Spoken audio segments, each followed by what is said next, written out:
Welcome, good to have you with us. We have a lot to talk about, I think it's fair to say. Ireland 13, South Africa 24. One of the greatest 11-point hammerings you'll ever see. First South African win in Dublin since 2012. Just a mad game. Ireland on the receiving end of 5 cards, 4 of them yellow, 1 a 20-minute red. 3 of those cards overlapped for a time, leaving Ireland with 12 players on the pitch. There were 20 scrums in the game. None of them very good for Ireland, you'd have to say. South Africa won 6 scrum penalties and dominated the vast majority. The weirdest stat of all from this game, Ireland won the second half. They spent most of it under pressure, camped in their own 22, but they won the second half somehow 6 points to 5. But make no mistake, Saturday was one long statement of South African dominance. 4 tries to 1 maybe captures that aspect better than the 11-point winning margin. Andy Farrell has tried to put a positive spin on things. He's emphasised the Irish team's resolve, which was phenomenal under the circumstances. But I think this November has borne out what lots have suspected for a while. This Irish team is moving in the wrong direction. And you take the past 12 months, New Zealand, France, South Africa have all come to Dublin and won well. So Ireland looked decidedly vulnerable heading to the Stade de France in 10 short weeks. To discuss all, happy to say Ian Madigan is with us. Hey Ian. Hey Joe, yeah, delighted to be on. Should say our rugby coverage, of course, is sponsored by Energia. They sponsor rugby in Ireland at all levels, grassroots with the Energia AAL. Their official energy partner to Leinster, Connacht, the Irish men's and women's teams, and their Rugby for All initiative welcomes everyone of all abilities to participate in the game. And you can learn more about Energia's exclusive home energy offer for rugby fans at energia.ie/rugby. You were at the game? I was, yeah. Did you enjoy it, this 2 hours, 12 minutes spectacle? Was this good? Did you walk away saying, wow, that was rugby union at its most uniony and best and gritty, and I thought it was like cinematic and gripping and compelling, or did you think it was a turkey? No, it wasn't a turkey. Did I enjoy it? Yeah, I still did enjoy it, but I was as frustrated as and enthralled as everyone else was in the stadium. For me, when I'm watching a game, in particular watching Ireland, I want to be able to analyze, how teams break each other down, passing, lines of running, how the forwards and backs are integrating together. This was not a game for that. But I also enjoy analyzing how the game plan and how teams are going to win. And South Africa have landed on a game plan that gives them such an edge and gives them total confidence that they are going to win when they're heading into games. It's very reliable. You go back to the power of scrum, maul, their ability to make impact tackles, contest at the breakdown, simply not allowing the opposition to breathe. And over 80 minutes, as we've seen over the last season and over the last 2 World Cup cycles, it's typically enough for your team to win. And they showed that. They doubled down on that more than I ever have seen at the weekend. And the foundation of the game is the scrum, and that's where they've got such an edge. Like there was, I've lost track of their front row forwards, but there's probably a depth chart of 9, 10, maybe 12, either loose heads, hookers, or tight heads that are all at the very top of their game and would start for any other country. And we saw that, the tactical change before half time where they just bring on more power, fresh legs. And it was tough to watch. It was really tough to watch. Well, let's dive into that point then, because I guess the scrum looms large in everybody's thinking. What I don't fully understand is that if you take 2017 to 2024, these teams played each other 5 times and Ireland won 4 of those 5 matches. And if you look at recent games in terms of personnel, starting with the World Cup game where Ireland won 13 points to 8 in France, it was precisely the same pack personnel bar Ronan Kelleher ahead of Dan Sheehan. 2024 series, Joe McCarthy's the only loss for Ireland. You go back 3 years ago to this game in November of 22. Ryan Baird, Peter O'Mahony's the only difference. Ireland won that game 1916 as well.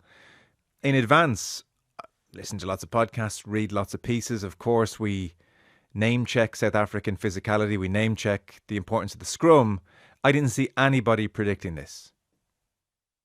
No, and on reflection, Joe McCarthy, you touched on there, has been a big loss, both in open play, whether it's his rucking, his impact tackles, his impact carries, but it's also in the scrum. He's the tight head lock. And the fall guy at the weekend for Ireland was the loose head side. Porter was consistently penalised, and then when Paddy came on, it was very similar.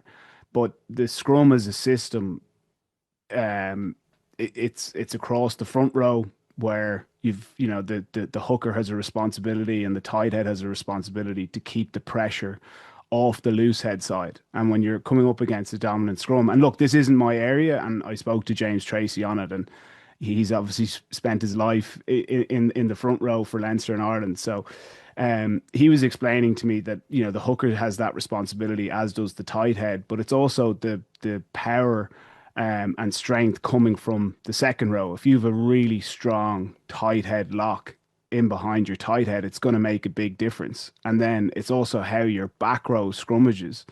You need, a consistent pressure behind your props. And when you have sim binnings, and while Bundy's gone in and he's trying his best, it's a specialized skill, being able to push in the scrum, being able to apply that consistent pressure, even down to the detail of the studs you're wearing. A back isn't going to wear long studs because you've got to apply, bring footwork and agility. And if you're wearing studs that are too long, it's going to take from your legs. And that would have affected Ireland. So it does come back to James Ryan being sent off was a big blow, and that certainly affected our scrum stability, and that's where you've just got the compounding errors, and that's what power can do to you. I mentioned in my article with the Independent, I think it's coming out later today, but in the back of your head when you're playing an opposition that has physical dominance on you, you're going to try and get yourself to a mental state, really psych yourself up before the game to find that extra couple of percent, whether it's tackling, carrying. As we saw with James Ryan, it was rucking. He's trying to do what's best for the team, but maybe it's outside of his natural physical capabilities or his natural discipline that he would usually have. I noticed that he actually went off his feet at the breakdown before the one where he gets penalised. He's trying as hard as he can, but he's fallen outside of the rules. You look at the other two of the other yellow cards that Ireland got. Sam Prendergast is offside, definitely on two occasions leading up to being yellow carded. That is probably playing in the back of his head. Defensively, he's going to have to step up. It was a lot written and said about it, both from the media, but also from Andy Farrell in defending him. And I think he came out and spoke to the team before the game, saying how much he was physically going to step up defensively. And then also the Crowley one where, again, you're trying to do what's best for the team. He's made a really good tackle, as he often does, and then he's looking to back end the ruck to slow the opposition ball down. And there's the temptation to stick his hand out, got the better of him. And at this top level, you just simply don't get away with that. But that is down to the power that South Africa have. That's what's causing Ireland to make these infringements. Yeah. Let's stay with scrum a second. We'll get on to discipline. Don't worry. There's a whole chapter. So I take your point. Look, the loss of Ryan is monumental, and they don't have an Ian Anderson type off the bench, and there's no Joe McCarthy, so that factors into it. How damaging is this psychologically for that Irish front row? How damaging is this for Porter? How damaging is this for Paddy McCarthy? And when these two meet again, to what extent now is there a severe mental edge on South Africa's part? I think what's different with the props and the scrum as a whole versus, let's say, a winger coming up against someone and having a really tough day, getting done for speed, getting in and outed, getting bumped in tackles, the full lot. That is, a very tough one to come back from as a winger. it's never going to fall on an individual. This is a pack of forwards that have failed in the scrum. So they're going to come together and look to improve in multiple areas by 1 or 2% that they think is going to then give them stability in the French game, because that's where the French are going to target now in the next game, the first game of the Six Nations. And that's where it's over to John Fogarty and the leaders in that pack to figure this out. But the writing, unfortunately, has been on the wall. This has been coming because anytime the Irish provinces have come up against the South African teams in the URC or Europe, the scrum has been a real issue. It's been a consistent problem. And if we don't figure this out, we won't be competing to win the World Cup. And is that down to personnel? Because I mean, you're inclined to look at the front row and say, well, that's a Lions front row, who've done generally okay at international level over the last number of years. Again, right the way through the personnel, there's experience there. People, players who've performed very well in the scrum for Ireland over the last number of years. That's why I was a bit surprised that it blew up so spectacularly. Your point about URC games notwithstanding. Yeah, and that's what we have. That's what we're dealing with. It's not like we've got three or six other front rows to come in that are scrum specialists that can do a job for us. The guys that we saw playing at the weekend, that's the best that Ireland has. And I think while we're going back to the drawing board, it's going to very much be what can we do as a pack of eight to shore up. And that part of that is discipline. We simply cannot afford to be scrummaging with seven forwards. Sure. And that let us down at the weekend. Yeah, and that is a huge factor, no doubt. And what did you make of the way the South Africans handled the situation? Like around that hour mark, it was just scrum after scrum after scrum after scrum after scrum. Paddy McCarthy, on you come, you're done, off you go. Andrew Porter, come on, back you come. Back out, Andrew, for more punishment. It felt like punishment. It felt like... I heard Keen Tracy say it in our podcast over the weekend. I had the exact same thought. A cat playing with a mouse, just sitting there and inflicting, they were just inflicting this kind of psychological damage on Ireland. It was like you are going to just feel this, remember this. We are bigger than you. We are better than you. And you're just not going to escape this for the next 20 minutes. We're going to keep doing it to you. That's what it felt like. It was like a kind of exercise in punishment, really. And they enjoyed it. Yeah, and when you have an edge on a team, you're going to keep going to it. If you've got an edge to go aerial and keep winning the aerial contest, that you're going to keep doubling down on that. If you've got speed, go to the speed.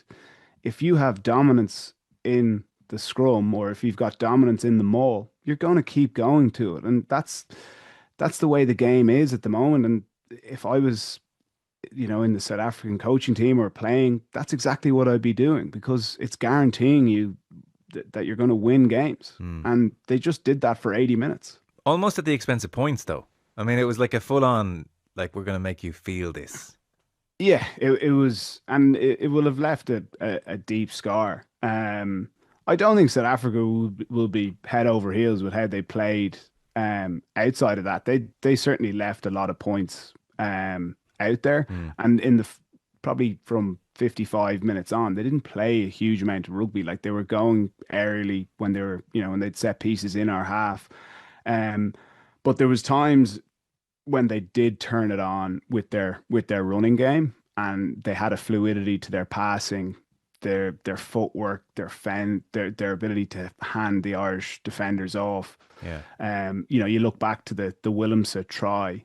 It happened very quickly. They've a maul, then straight away Delande makes a line break, slipping past Doris and Byrne, and then once they get the Irish defence on the back foot, they just pick us off.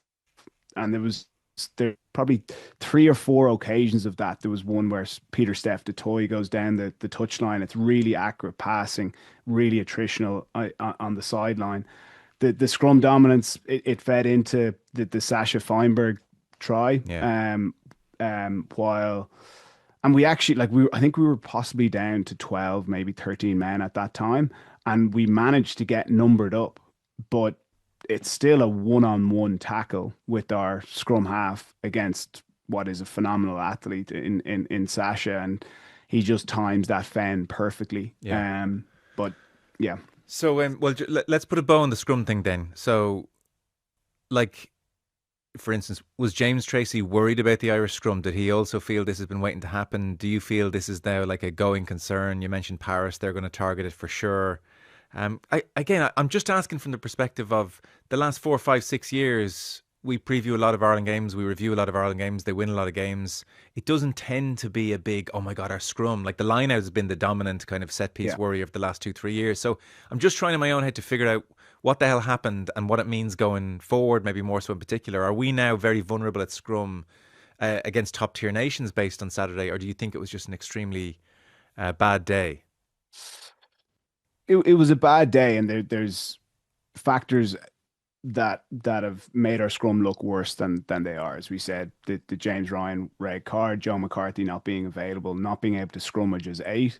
Um, like what is a good outcome for the Irish scrum in a game? It for me, it's we just get parity Yeah, on our own ball, yeah, no penalties on our own ball, and we can hold our own on the opposition ball. Maybe give one or two penalties away.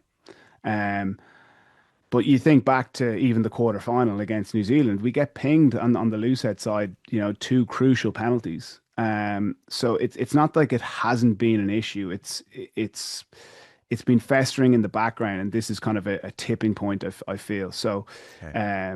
Yeah, it's going to be number one area, because if as Raj famously tweeted a few years ago, no scrum, no win, Hmm. and it while that isn't guaranteed, it has a significant correlation to who wins games. We can talk about everything outside of it as we enjoy doing, Yeah. but the scrum is the foundation of the game. Okay.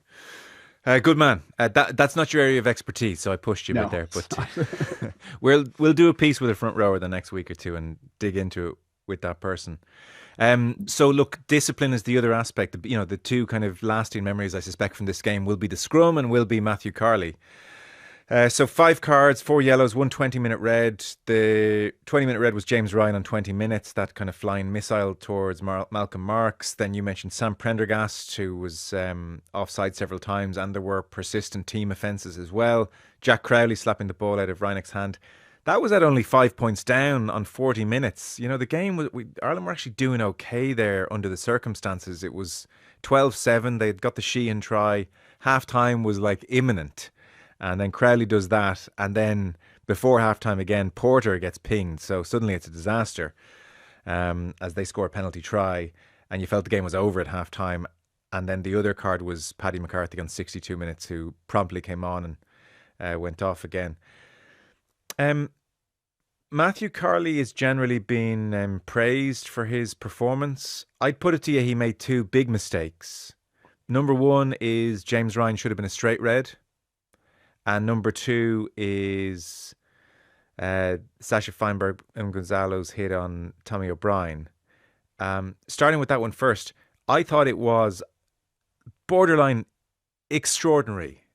Like extraordinary. I mean, I rewound it and typed the quote into my phone so I'd have it for today. I thought it was extraordinary that Matthew Carley watched this on the big screen with everybody else, and he said to Jacko, as he was calling him, I'm not convinced it's a no arms tackle. I'm not convinced it's a no arms tackle, but I do believe there's some head contact. How is he not convinced that is a no arms tackle? I think he is getting away with this, Matthew Carr. That is a staggering mistake. I think that is shocking. Really, I was livid with it, and it's not an Irish thing. I think James Ryan should have been a straight red potentially. For Matthew Carley to look at that and say, I'm not convinced it's a no arms tackle. He's the only man in the world who's not convinced it's an arms tackle. That is a shocking mistake. Yeah, and the TMO, the first thing he said to you is, I've a no arms tackle to show you. Um, so he's disagreed with his TMO. It also has a knock-on effect. Like, I'm not saying that that's the reason why James Ryan goes off his feet, but you could see the frustration in Caelan Doris. He was shocked that wasn't a yellow card. You look at, and this has been a big issue through this Autumn Nation series is the inconsistency with head contact, with arms being tucked. Is it a penalty? Is it a yellow card? Is it a 20-minute red card? Is it a permanent red card? You think back to Tyg Burns one on with Barrett in round one, and that's where there's so much frustration from the Irish supporters because we're not seeing consistency, and that really cost us in that game. Looking back, um, it in my view, it's never legal. He's never in a legal position because his arm is tucked, and then he does make head contact. Um, there's not a huge amount of force behind it, Sure. but there is no doubt in my mind that that is a yellow card. Yeah. I would also, and it can be hard analyzing each of these individually, but that's kind of what we have to do. And the Tommy O'Brien's tackle on Kane and Moody, it's really difficult because he's dipped. The force that Moody's coming in at, his body angle, like there's no pretty play, there's no pretty entry for Tommy O'Brien to make that tackle. It is all knees and elbows and shoulders coming at you square on with force 5 meters from your line. But Tommy, he makes contact with the shoulder on his head. That is also a yellow card. So it's that inconsistency and that's the frustration. And I'm just generally frustrated with TMO interjections and the time delay that it's having on games and the inconsistencies around it. And I think World Rugby has a decision to make. They either peel back where the TMO can come in, and because originally like the TMO was to come in for try score, like was a try scored, yes or no? That was, and it's now come in for foul play and it's come in for knock-ons in at the side of the ruck. If a player is poaching and he puts his hands on the ground and then picks the ball up and the ref doesn't spot it, there's some instances where the TMO comes in and says, oh no, his hands were on the ground before he poached it. And then there's other times where they go, oh, that's actually not the TMO's job. So for me, the two options are you either peel back how many TMO interjections you can have in a game, or option two is you double down on it and you say, well, this is the direction rugby is going. There's significant money on the line for teams, whether you win or you lose, especially in the Six Nations, that the TMO is going to have a bigger input in these games. If they are going to go down that route, they need to put more resources behind it. There needs to be more people in the bunker speeding up that process, and they need to invest in better technology to speed it up. If you compare it to the NFL, they can make a decision consistently within 30 seconds. There's times in rugby where, as a supporter, I'm watching it. I've seen one replay and I know what is going to happen, and it can drag on for 2 minutes. If you're a team that has a physical edge or a fitness edge on the opposition, and you're playing against a really powerful team, the last thing you want is them getting a 2-minute breather and being able to freshen up, get the lactate out of their legs, and go again. And there's also it was interesting watching the England Argentina game last night. Argentina are chasing England down at the end of the game. They looks like they've scored a try, and then the TMO comes in and it ends up being a knock on. Okay, the clock is running for that whole time. The kicker's lining up the kick. It chewed up another minute on the clock. They adjudicate that it was a knock on. They go back for a penalty, but Argentina have less time to score. They do score, but they're left with maybe 30 seconds to go and score again. This has been coming in rugby, but if you don't manage the clock back to where it was when the infringement was, it's going to have a big moment, whether it's in the Champions Cup or in international rugby. And rugby is at the stage now where we need to get on top of that area of the game. Do you think Razzie's public pressure on referees is a factor, a la the lines of a couple of years ago in Carly there not wanting to give Sasha a card, or do you think he just misread the situation? I appreciate you're not in his head, you don't know, but obviously South Africa and the number of cards they were receiving was like one of the big topics of the last couple of weeks. Yeah, I think it's a massive advantage for for South Africa. I think Razi's an expert in leveraging the media, leveraging the South African supporters who are, just phenomenal for getting behind their team, and for putting pressure on referees. Even you think back to the red card in the Connacht game. He views that as an opportunity because it's not black and white, and he knows that. And then he views the red cards against Italy and France. He views them as opportunities, whereas other coaches will take that lying down and they'll be like, "Oh, it's not in the spirit of the game." Razi's gone completely the other way. And he's going, no, I will contest because there's so many variables within a game of rugby. I want to be able to apply pressure. And if I do that consistently, I'm going to get more decisions going my way. Yeah. We'll never know the answer, but it did cross my mind. It is worth saying on the penalty count, Ireland were pinged 18 times, South Africa 13 times. But you take away the 6 scrum penalties and it's actually 13-12. So, I wouldn't say in general play, Carly was massively on one side or the other. But yeah, they're the cards. Like, I guess an important point to make, be it what you said about the Ryan one and how, he's having to kind of go to another level to match the extent of South African physicality, and maybe the hit on O'Brien a few moments earlier plays into it. The Prendergast one, certainly. The Crowley one, as frustrating as it is, and certainly, obviously, Porter and McCarthy. Yes, it's Irish discipline for sure, and Irish discipline has slipped in the last number of years. But I think what you have to say when you're trying to assess this fairly is you could argue almost all of them are manifestations of the sense of desperation Ireland were feeling in the face of this South African physicality, this wall of pressure. So yes, they're in Ireland, but I do feel they're a consequence of the fact that they felt they were up against something a bit above them here.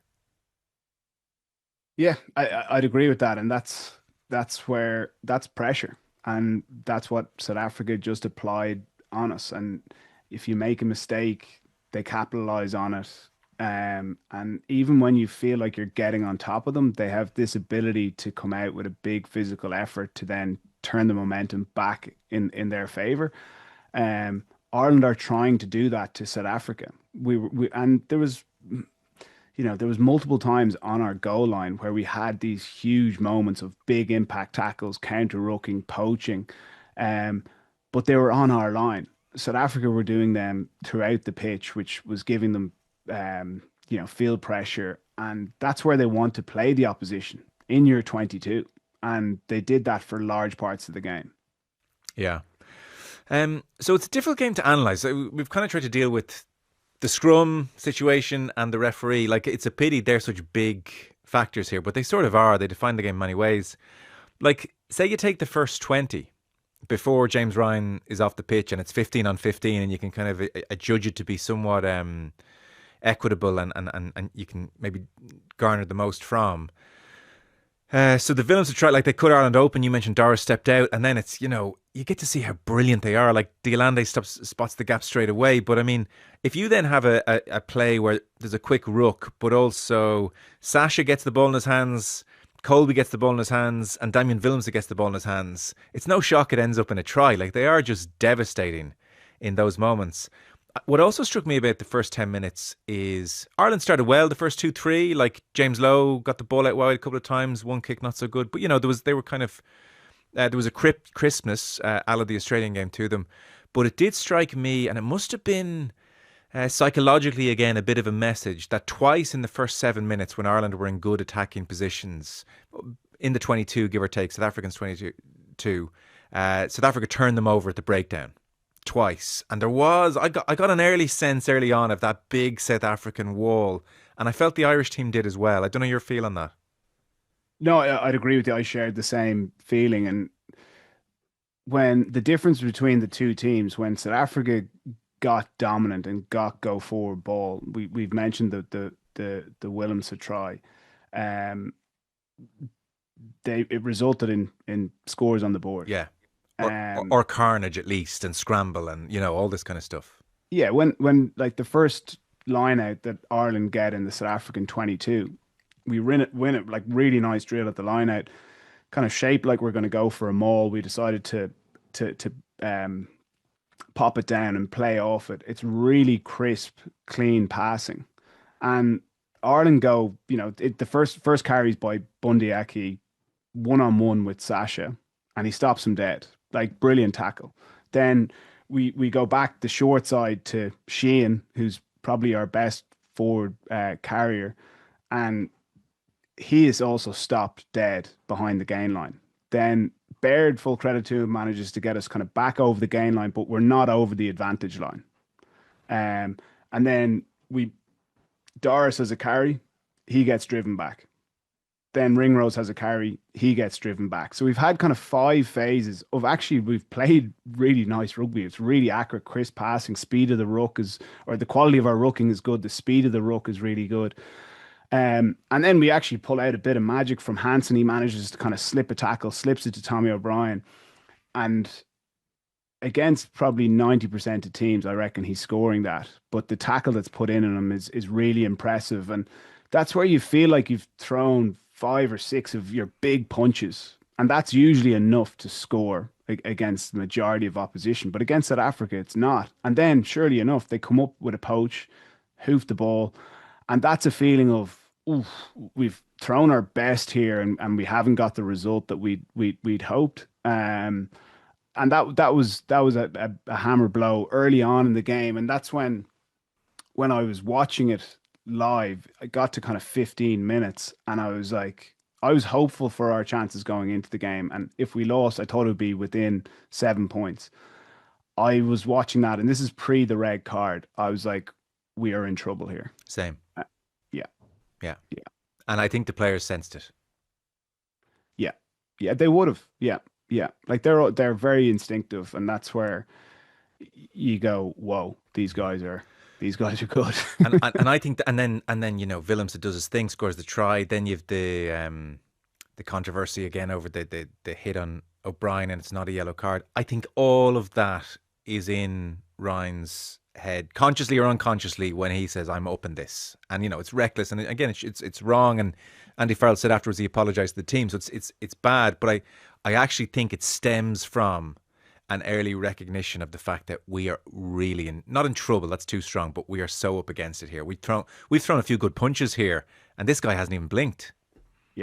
Yeah, and there's also the opportunities that the teams create, like the Willems to try, like South Africa get on the front foot, and then it's just the clinical nature of the quality of passing, the speed, the power, defending off, the offloading. Yeah. They're a level above this Irish team on that front. Like Ireland got a really good opportunity. We put up a pretty average high ball, but Mac Hansen wins the breaking ball, nearly gets away, really good scramble tackle. But like we've made kind of 15 meters, South Africa are retreating, and Ireland are very much on the front foot. If South Africa have that opportunity, which they did in the first half, they score. The ball goes to Ringrose, Porter's on a short line, and Bundy is out the back. Had he got that ball, Ireland have a 4-on-2 down the edge.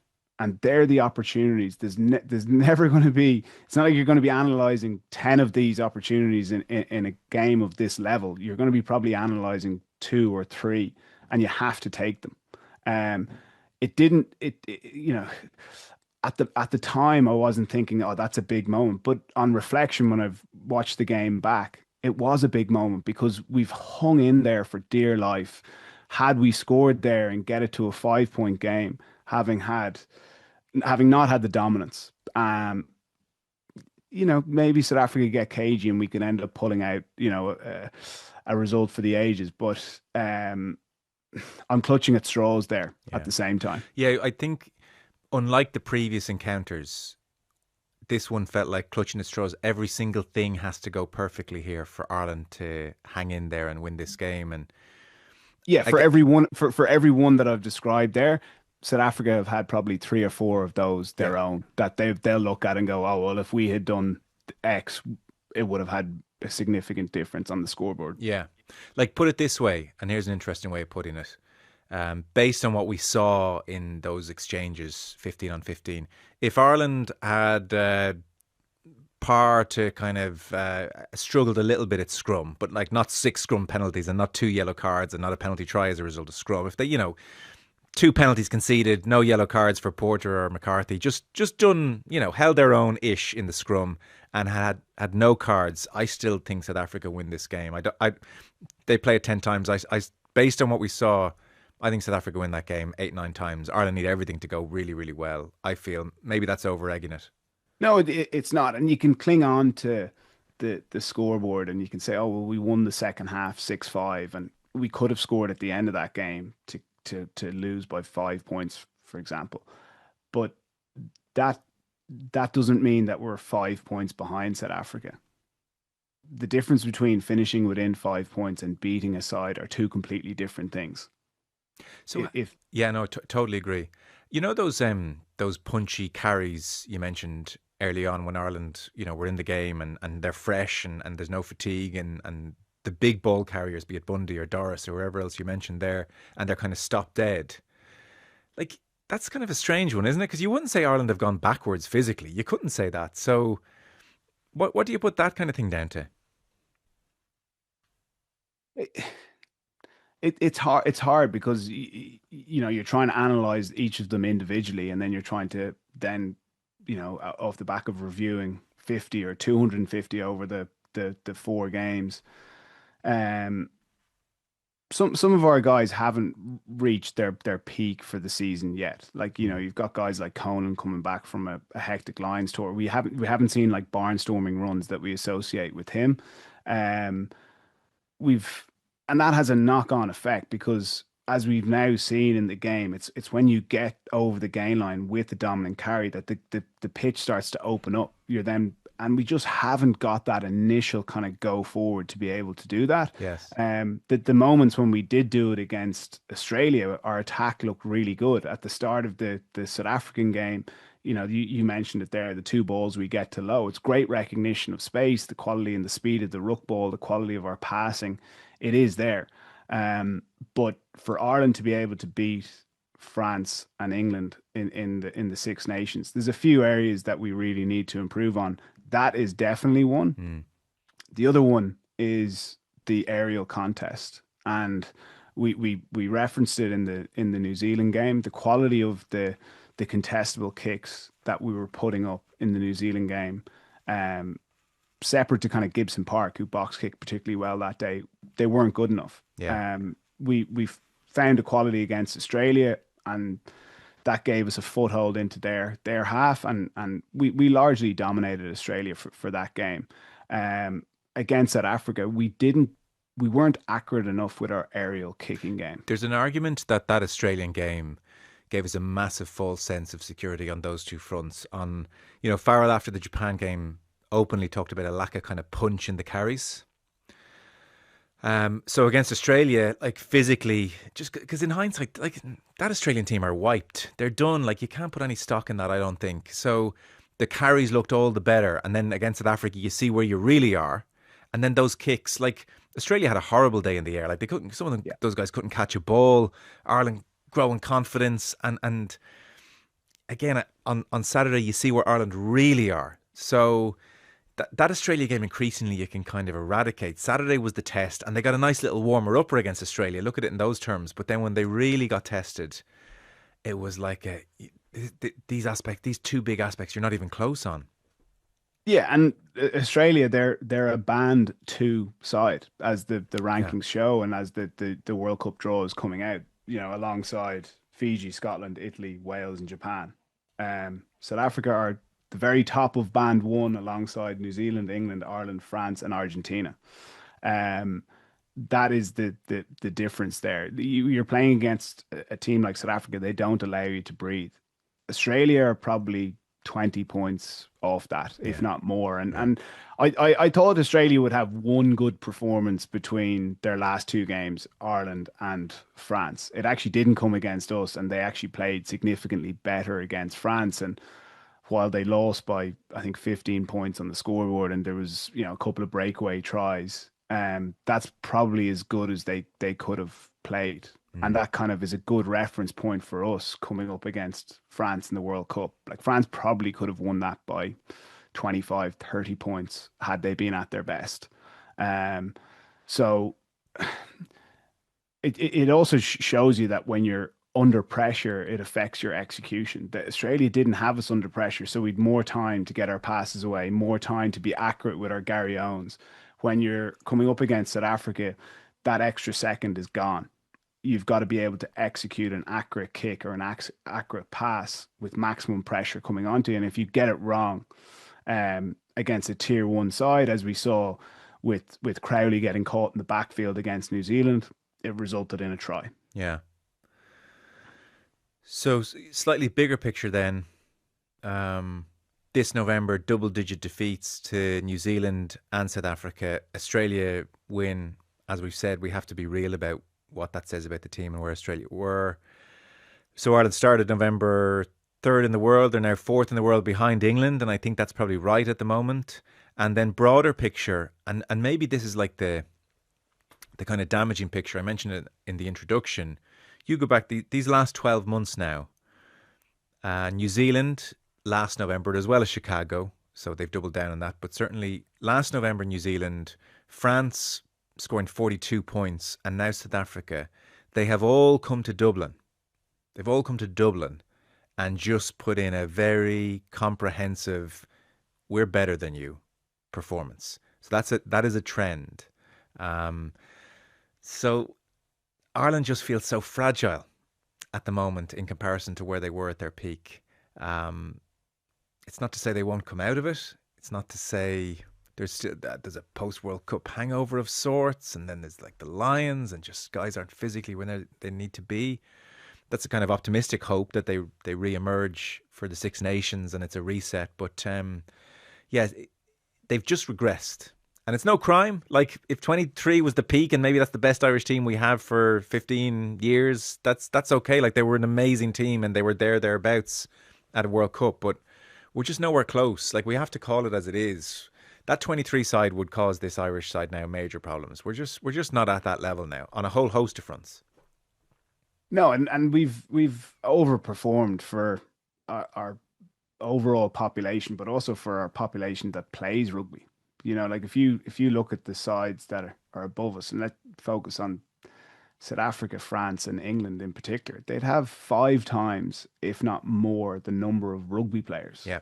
And the quality of the top 14, the number of professional rugby players that are South African across the world. We have outperformed for the last 2 World Cup cycles. But that's not to say that this team can't get back to those heights. Oh, you think they can? Well, I like looking forward to the Six Nations. I think it's going to suit us that we've got Scotland, Wales, and Italy at home. So there are 3 games that I'd have total belief that we'll win. And I think it's going to suit us to have the underdog tag again, going away to France and England. And if we were to win one of those 2 away games, maybe that could be enough to win another Six Nations, which is a hell of an achievement. Yeah. Like maybe we need to get back to appreciating winning the Six Nations. You know, like that's the extent of the overperformance in recent years. Yeah, it's kind of gas that we nearly got to the stage where we would measure a successful Six Nations, whether we won a Grand Slam or not. It's just it's a really difficult competition to win games in, let alone win the competition, let alone win a Grand Slam. Can we win a Triple Crown this year? That for me would be a very good result. France actually aren't playing as well as they were when they beat us in the Aviva last year. They'll have South Africa left a very deep scar, and they haven't really recovered. Like, it's funny, the French kind of feared the Fijians. There's a huge amount of Fijian players playing in the top 14, and they know their capabilities. And that was a real arm wrestle of a game, and they didn't really turn it on against Australia. There's a looseness to how France are playing that they've tried to move away from, but it's crept back in. And because they've such a luxury of talent in France, they can find it difficult to pick their 15 and pick their 23, and you're always going to have a disgruntled element in every squad. You're going to have Dupont coming back in, who'll have been out for over a year. getting them in round one. The French usually progress as the competition goes on. True. Um, We often and start well, actually, and as go we the other saw, way.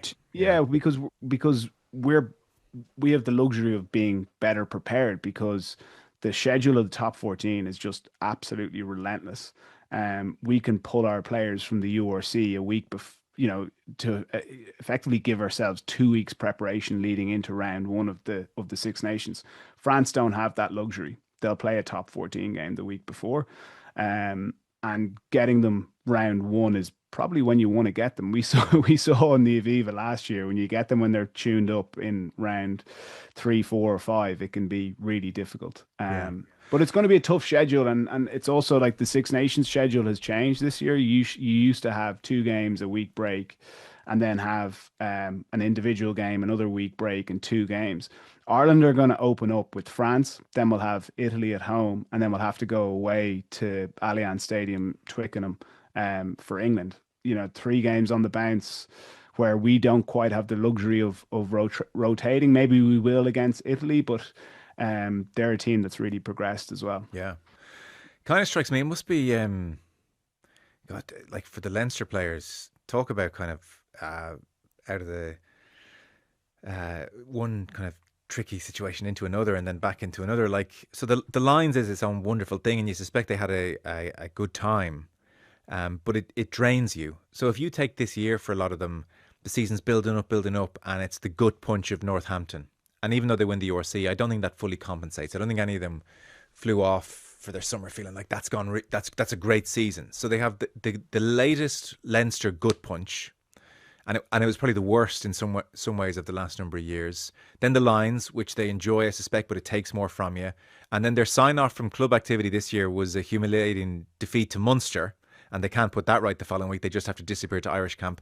And now their sign off from Irish camp is this absolute kind of destruction on the part of South Africa, and now they're back into club level again. I suspect a lot of them are just a little bit like, I can't get my bearings here. What's happening in real time? And why am I as good as a year ago or 2 years ago? I don't feel I'm any worse. My numbers are probably as good in the gym. But I suspect a lot of them are a bit scrambled at the moment and just trying to find a bit of steady ground. Yeah, and there's only so many times you can keep going to the well, and it was interesting hearing Caelan Doris saying that, Andy Farrell read the riot act to us last week, and part of me was like, again, like there comes a point where that won't have the same impact. I'm not saying that it didn't, but if you do that, if you try and do that, let's say another 3 times during the Six Nations, is it going to have the same impact as it did after Ireland lost to South Africa on the summer tour, where they did respond and they came out and played phenomenally well to beat South Africa in that second test. It has been a really challenging schedule, and the Irish teams typically look to peak for European rugby. It's far from ideal that we only have 2 of the 4 provinces in the Champions Cup.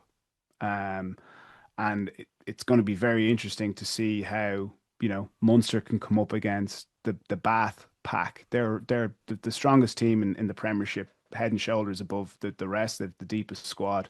They won the Premiership comprehensively last year, and will probably do the same this year. Munster opening up with an away fixture to Bath is going to be a real challenge. That's where, while Munster have done really well this season, and their win record speaks for itself, that's a game where you're going to really find out where you're at as a squad. And Leinster will be challenged against Leicester away, but it's not ideal preparation for this Irish squad. No. So I guess a kind of final thought. France in 10 weeks. Andy Farrell put a very positive spin on this publicly, but as well as they say they're going in training and the glimpses against Australia, I suspect he knows this is miles off. His predicament is he'll watch the club rugby over the coming weeks and hope that someone emerges, or there's, somebody like the physical capabilities of like in a dogbo, or people like that have a great kind of run and maybe push themselves in. But I suspect the likelihood is, give or take, he's looking at 19 or 20 of the 23 for a lot of these big Six Nations games, and there's not much he can do. What, Penny, for his thoughts or how you think he's seeing these things in reality, because he's obviously publicly not going to divulge too much, but he must be pretty worried here. We're 2 years out now, and there's a big ship to turn around all of a sudden. Yeah, like look, you touched on it, Joe. The results speak for themselves. We've been beaten by more than 10 points by South Africa, New Zealand. Got wins from Australia and Japan, obviously.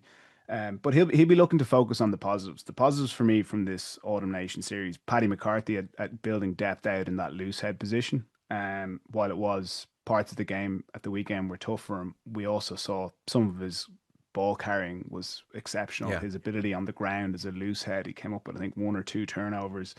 Um, Ryan Baird is a line out caller now. It looks like he may have picked up a broken leg. Was the initial kind of reports. I haven't heard anything more, but I know he was in a boot after the game. How quickly can he turn that around? Will he be back available for the Six Nations? How much will he have played leading into that? But his defensive line out and how he ran the line out overall, I think was a step in the right direction. Yeah, great stretch for the Sheehan try as well. Yeah, and like yeah, but he's beginning to make that six jersey Yeah. his own. Stu McCluskey at number 12, like his offloading ability definitely adds another dimension to the Irish attack. You couple that with Tommy O'Brien on the right wing, that's another really viable option for Ireland in the back three that we didn't have 6 months ago. We'll have obviously Hugo coming back, Mac Hansen as a viable option at fullback. So they're the positives, but this Ireland team more than ever does need to uncover an Adogbo and Izichukwu from Ulster to give us that bit more grunt and power. What we have currently probably isn't enough, and I think Andy Farrell will know that he'll need to uncover a few more. Yeah, yeah. And sadly, that's out of his hands to an extent. He has to sit and hope. Very final one then, in terms of the world order, like what South Africa have done, say, even just take Dublin and Paris when they were down to 14 and Wellington, which was historic. You think of the last World Cup, it was so kind of deliciously poised because of the top four as they were in France and South Africa, New Zealand and Ireland. It was very hard to know who'd beat who. It was amazing. And in the build up to that tournament, everyone was beating everyone. Which rugby has sort of never had. It was an amazing time for rugby to sit and think the games are amazing. The games are amazing, Yeah. and they're hard to predict. So like if you have those two things going, you've got a great sport. I'd put it to you now, like 2 years out from the World Cup, if I'm on World Rugby, I'm slightly worried at the extent of South African dominance. Like if the tournament was on in a month, you'd be really worried that they'd be heavy favourites to begin with and would win it. So South Africa are way ahead. And secondly, the spectacle is not as good. Like, you can't say that 20 scrums a game and 2 hours, 12 minutes compared to recent meetings of these two, not least the World Cup game or any other games you care to mention, even the series in South Africa last year, the game's moving in a slightly more attritional, set-piece, kicking direction. Teams are less incentivized to play rugby. And therefore, if I was in World Rugby, I'd be worried about both those two things. Yeah, and the teams that did well through this Autumn Nations series are teams that have doubled down on that. South Africa, obviously, as we've spoken about at length, with their scrum maul dominance, they kick the ball a huge amount. Ireland are now a team that kicks the ball a huge amount. Another team that kicks it a huge amount more than anyone else is England, and they did the clean sweep over the Autumn Nation series. When you have rule changes, teams adapt. The teams that adapt the fastest are quite often the teams that are going to go on a win run. England have won every game since they last played us in the Six Nations because they've adapted and doubled down in those areas. Um, I agree with you as a spectacle, and with some of the points that we touched on around the head contact stuff and the inconsistencies we're seeing there, the delays with the TMO. There are controllables that World Rugby can get on top of and change. There's easy wins to be had there. Um, I don't know if they want to go down the route of moving the offside line further back to create space, or changing the scoring system to give reward teams more for scoring tries or less for penalties. I don't think they're going to go down that route, but I would focus on the ones that are staring them right in the face, and I'd get on top of them really quickly, because Yeah. you'll lose supporters otherwise. We look back at the Ireland New Zealand game in Chicago. It was a brutal spectacle, and you're talking about trying to appeal to a wider market. If myself and yourself have a good understanding of the game, don't know what's going on, people who are watching it for the first or second time, they don't stand a Yeah, chance. I know. I do think of the 10-year-old who just got into the sport and sat down this November and said, "This is my first international window. I'm going to watch all these games." So, what am I seeing here? Yeah. Yeah. Um, okay, interesting Sorry, chat. yeah, Yeah, yeah. One go on. other positive to finish on. Sorry, just I I don't left want it out. positives. I'm down in the dumps Ah, here. no, No, I don't want them. I don't. I feel this is panic stations. I think we're in big trouble here. But go on. two young out halves, both getting more game time. They'll have improved significantly for that Autumn Nation series, and they'll take a step forward going into the Six Nations. I still think that the out half debate will rage on. I think how um, Sam, Jack, potentially Harry perform for their provinces in Europe and in the interprovincial games over Christmas can still affect the pecking order in that out half position. Well, I tell you what. I wouldn't criticize Farrell for anything really. I think he's done a remarkable job and things are tricky, but I think he should make his mind up soon enough here in this instance and give the team stability, and it needs stability. So if we have a situation where Leinster is still struggling, Jack Crowley goes back, plays brilliantly again for Munster, and forces his way into starting for Ireland against France, and if that doesn't go well, and then he pays the price, and now Prendergast, you're back in, and by the end of the Six Nations, that cycle has happened a little bit too often now. I'm not looking forward to that. I think you're right, it'll rage on. Like if Crowley plays well enough for Munster to merit a start again against France, I think he deserves more than just one game and then you're out, son. I'd agree with that. Yeah. And again, you'd look back. He still got good game time, Yeah, especially in the game at the weekend. But it's at full back, and while it's not his core position, we still saw his physical attributes, like some of his scrambling back, like were the one where Colby is chasing him down, and I can't remember what back row it was for South Africa, but yeah, like he looked like he was in fast forward while everyone else is in normal play.